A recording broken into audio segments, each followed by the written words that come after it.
আসসালামু আলাইকুম। আপনার জীবনে উদ্দেশ্যটা যে কতটা ইম্পোর্টেন্ট সেটা আপনি এই ভিডিওটা দেখলে বুঝবেন।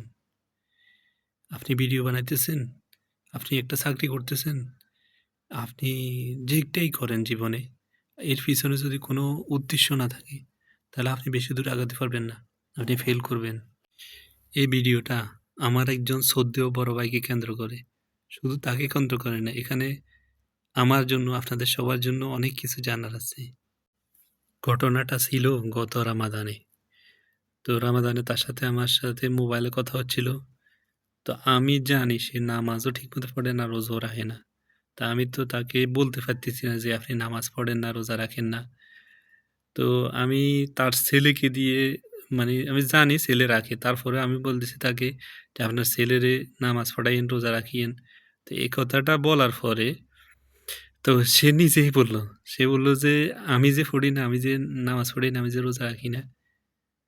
তা আমি তখন হাসি দিলাম। হেসে বলতেছি যে, "আসলে আমি কথাটা আপনাকেই বলতে চাইতেছিলাম। আমি শরমে বলতে পারতেছি না। এই কারণে আসলে আপনার ছেলের কথা বলছি।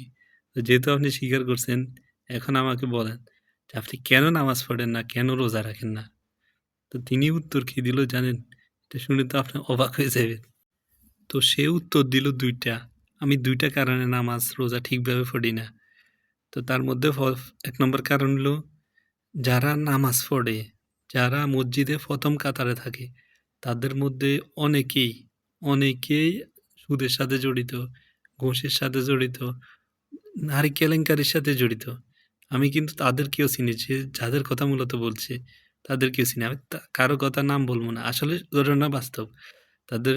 তাদের সমাজে যারা নামাজ পড়ে, রোজা রাখে, মানে নিয়মিত এবাদত গুজার বান্দা, তারা বিভিন্ন সুদের সাথে জড়িত, ঘুষের সাথে, মানে দুনিয়ার যত অপকর্ম সবকিছুর সাথে জড়িত। তো একটা কারণ হইছে এটা। ২য় কারণটা কি জানেন? ২য় কারণটা আরো মারাত্মক। সেটা হলো যারা মূলত নামাজ রোজার কথা বলে, মানুষদেরকে আহ্বান করে, যেমন আমাদের সমাজের আলেম, হুজুর এরা, এরা একে অপরের সাথে কামড়াকামড়ি জড়িত। তারা কেউ বলে তুই নাভির উপরে বান, কেউ বলে নাভির নিচে বান, কেউ বলে এটা, কেউ বলে সেটা। মানে তাদের সাথে তো কামড়াকামড়ি আমরা নিয়মিত দেখি। তো তারা এসবের সাথে জড়িত। তো এসবের সাথে জড়িত হলে বাহিরে একজন যখন তারা নতুন করে নামাজ পড়বে, তারা তো সেই আগ্রহ হারাই ফেলে। তাদের যে নতুন আসলো, তাকে একজন আসি বলল যে, "তুই এটা কর।" আরেকজন আসি বসলো, "তুই ওটা কর।" তো এখন সে তো জানে না সে কি করবে। তো এসব কারণেই এস এই ২ টা কারণেই সে নামাজ, রোজা, মানে গাফেলি, মানে নিয়মিত করে না আরকি। যতটুকু মন চায় অতটুকু করে। আমি এখন দেখতেছি ভিডিওটা অনেক লং হয়ে গেছে। তো উত্তরের জন্য আমি পরের ভিডিওতে বলি আপনাদের। আপনারা কিন্তু শুনবেন। উত্তরটা কিন্তু শুনবেন।